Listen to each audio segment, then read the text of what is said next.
اینجا باغ شاهزاده عصری یک عصر زیاده پیش ساخته شدگی. انا حاضر جای زیارتگاه توریست ها هستند. انا این مرغابی ها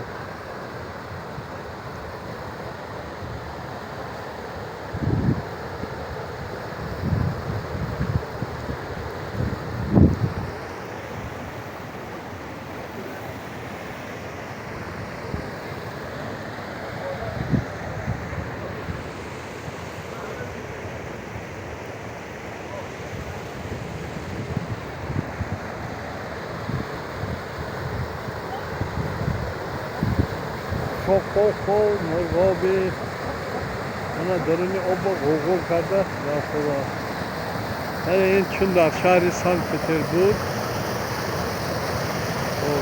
فواره ها هست.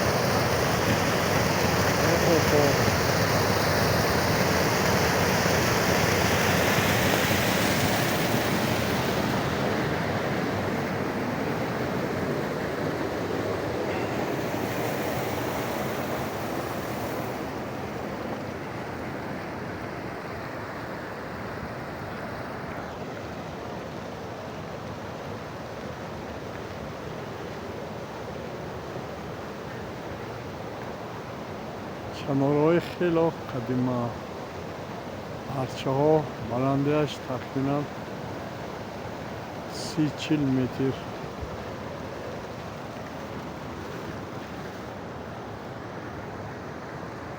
من هر جایی که آب هست، آبادی هست، حیات هست و با عقل و کمک آدم ها آباد کرده میشد. جای استراحت، جای برقرار کنی سلامتی میشد. من مردم زیاد اینجا آمده سیر و سیاحت میکنن. سیر و سیاحت هم یک عامل سالمگردانی است. برای همین حرکت، طبیعت، آفتاب، من این مرغابی ها پیش من آموزده. من آب برآمدن حاضر آموزده.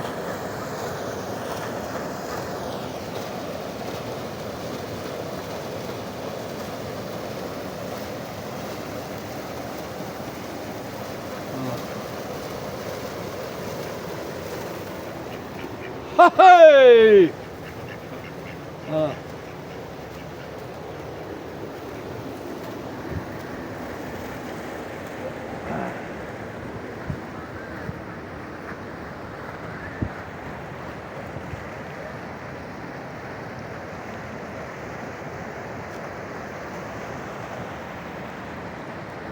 آب دوامش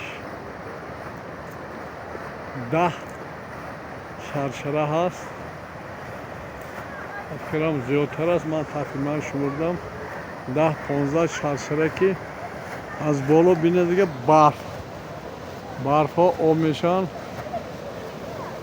از آن طرف آدم ها تماشا کرده اومده ایستادن حاضر.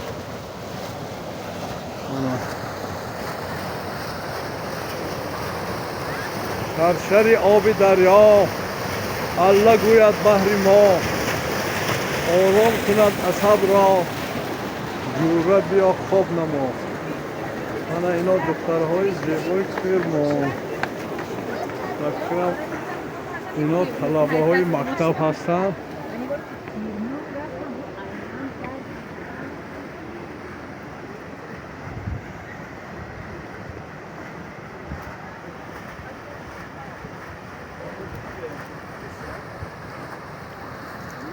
من این راه بلد ما خانومی دکتر تاج‌الدینی ما همه اینا فقط من دوست خانم دکتر هاشمی هستم. گبزن اینجا کجا؟ اینجا باغ شاهزاده از توی شهرهای کرمان به اسم ماهان که در واقع یکی از جاهای بسیار خوش آب و هوا و محل سکونت یکی از شاهزادگان بوده. در کدام عصر این شاهزاده اینجا زندگی می‌کنه؟ عصر فقط قاجار بوده. بعد ثبت جهانی هم شده. اینجا ثبت جا. بله.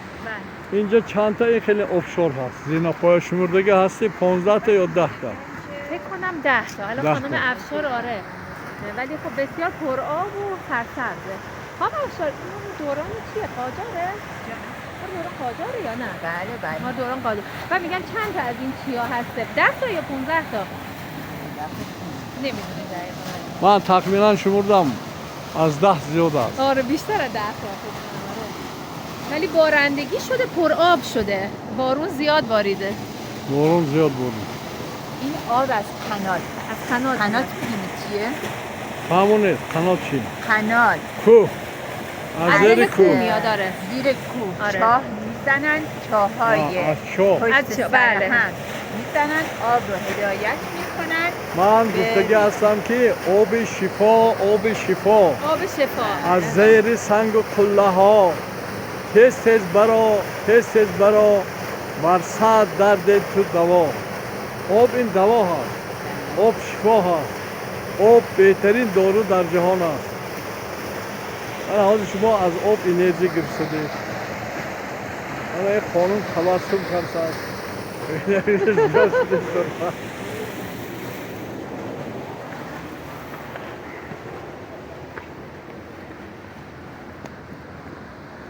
این دوام است.